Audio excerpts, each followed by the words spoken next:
Keeping grammar. What is now old and ancient was once new and novel. I can't encourage people enough who do this work, whether it's spiritual herbalism or mysticism or sorcery or botany or whatever sort of foray into the plant world, into the world of spirituality you're on, to write things down. I know like not all of us feel super confident or competent at writing. Things don't always come out poetic, and when it comes to drawing and sketching, not all of us are very great at that either. But writing things down is incredibly important. As a meditative practice, it really does help with remembering. Getting it out of your head and onto the paper is a way to show the deeper parts of yourself that it's important, that it's worth noting. So, I've got a notebook app on my phone, the one my phone came with, but I've also downloaded one that's got some better organization abilities to it. I have notebooks everywhere. I have one next to my bed, one on my desk, one here at the shop, one in my backpack, one in the car. I was just talking with somebody the other day about finding a tiny one that I can keep in my pocket all the time, because those moments hit, right? The lightning strikes and you're confident that you're going to remember. Oh, I'm going to remember this. This is so meaningful. This is an answer to a problem. This is a solution to something I'm working on. This is a really cool way to approach something or to do something. Or more profoundly, this is direct guidance from one of my plant spirit allies or one of the deities I work with, or an omen. I'll totally remember. This is so important. There's no way that I'm going to forget. And the next day, maybe you have the bones of it, but the spirit of it is gone. You've kind of lost the poetry of it. You've lost that momentary ritual of inspiration. Kind of fizzles out, just like with dreams that we wake up and we swear, oh, this was a good one, I'll remember.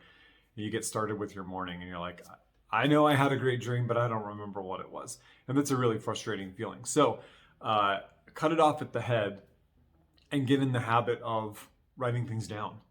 Take notes, use your phone. If you have a smartphone at this point, you've always got a note-taking device within reach, which is pretty awesome. You can do voice notes too if you don't want to type stuff out, or if it happens in the car. So that's one aspect of this. The other aspect is that our work, at least in the green art, the way I teach it, is that everything is based on relationship.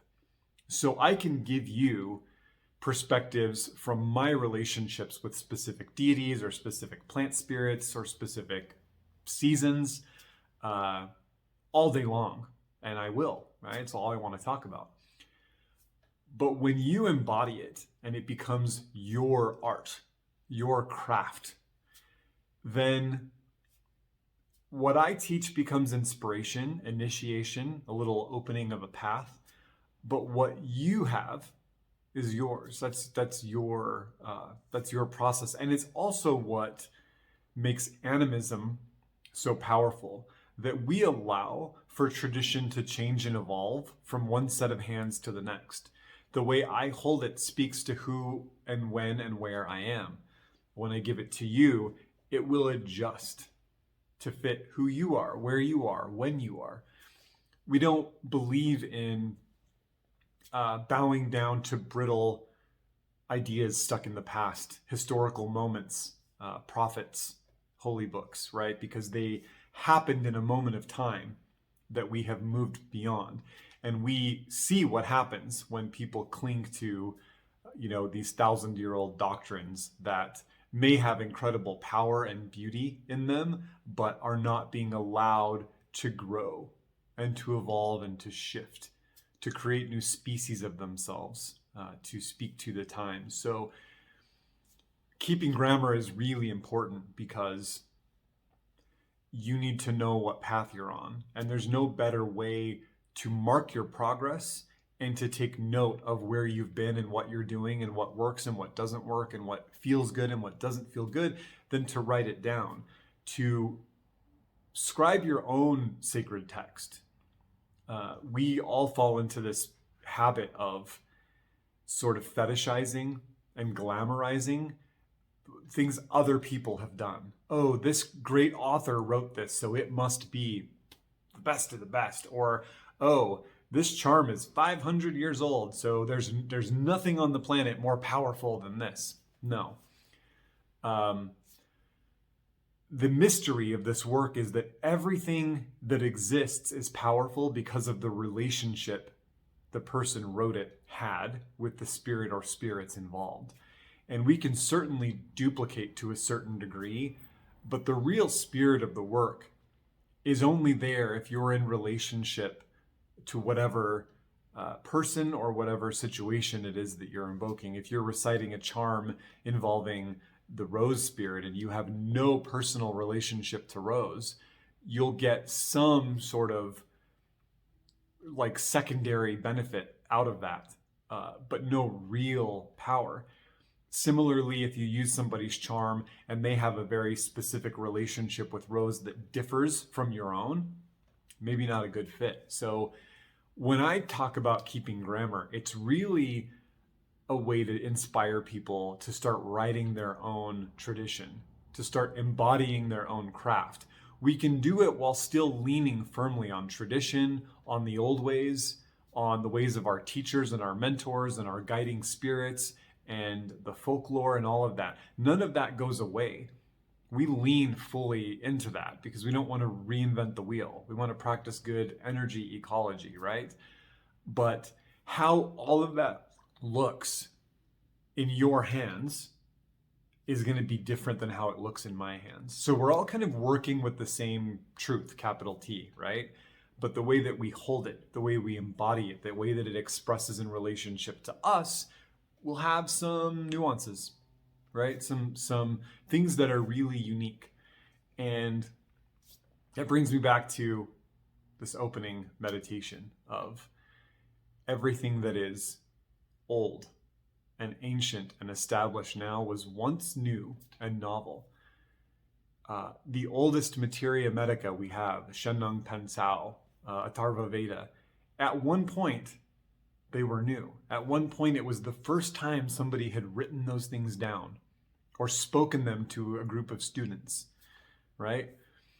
So it is easy for us to romanticize them, and they do carry power, especially the power of empirical evidence. The fact that they've survived 7,000 years, 5,000 years, 1,000 years, 100 years, whatever, is a testament to their efficacy, because if they don't work, we tend to not continue to pass them down, right? If it doesn't work, why would you tell people to do it?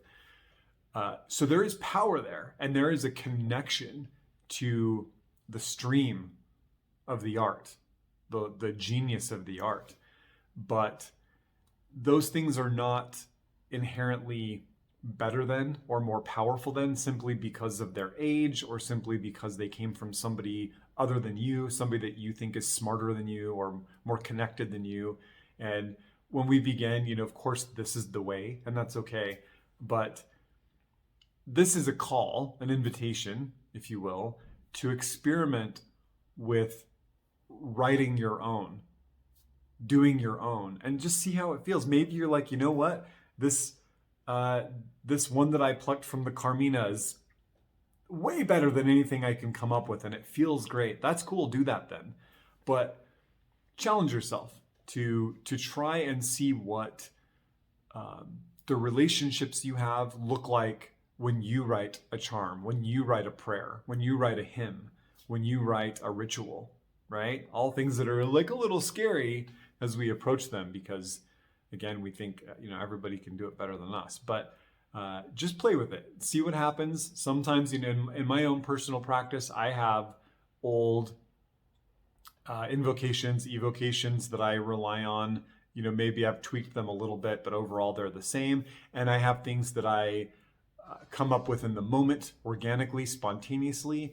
And I have things that have evolved within my practice from nothing over time and have become something so substantial that I'm able to just hand it to somebody else. So, there's not one way to do it. You can do all the different ways, but the invitation is here for you to take notes, write down the important things, to honor them as important, to honor them as sacred, to note them as meaningful so that you continue to get more, and to give yourself the permission and the creative license to branch out and see what happens when your own relationships of power manifest in the form of grammar.